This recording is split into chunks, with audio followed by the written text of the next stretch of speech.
ఓ వేటగాడు అడవికి వెళ్తూ పెంపుడు కుక్కని వెంట తీసుకుని వెళ్లాడు. అడవిలో మధ్యలో కనిపించిన కుందేలును వేటాడే ప్రయత్నంలో దారి తప్పిందా కుక్క. ఇంతలో ఓ పులి అడుగులో అడుగు వేసుకుంటూ దానివైపే రావడం గమనించి బిత్తరపోయింది.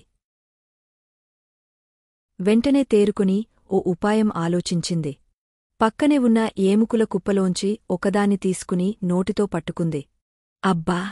పులి ఎముకలో గుజ్జు ఎంత బాగుందో అంటూ దవడలు కటాకటాలడించింది. వెనుకనుంచి వస్తున్న పులి ఆ మాటలు విని భయపడింది. అటునుంచి ఆటే పారిపోయింది. కుక్క నాటకమంతా అక్కడే చెట్టుమీదే ఉన్న టక్కరి కోతి చూసింది.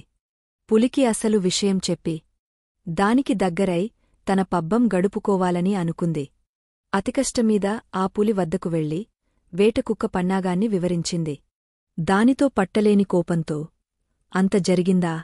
ఇప్పుడు చూడు, ఆ కుక్కకు ఏ గతి పట్టిస్తానో అంటూ ఆ టక్కరి కోతిని వీపుమీద ఎక్కించుకుని మళ్లీ కుక్క ఉన్న వైపు పరుగుతీయసాగింది.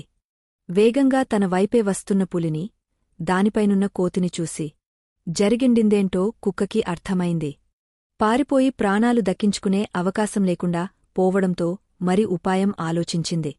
అక్కడే కూర్చొని పులికి విన్నపడేటట్టు ఇంకో పులిని తీసుకురమ్మని టక్కరికోతికి చెప్పి అరగంటాయింది. ఇంకా రాలేదు. నాకేమో బాగా ఆకలివేస్తుంది. రాని ముందు దాని భారతం పడతా అంటూ కోపం నటించింది కుక్క. ఆ మాటలు విన్న పులి దానిమీద కూర్చుని ఉన్న కోతిని విశారకొట్టి భయంతో వెనక్కి పారిపోయింది.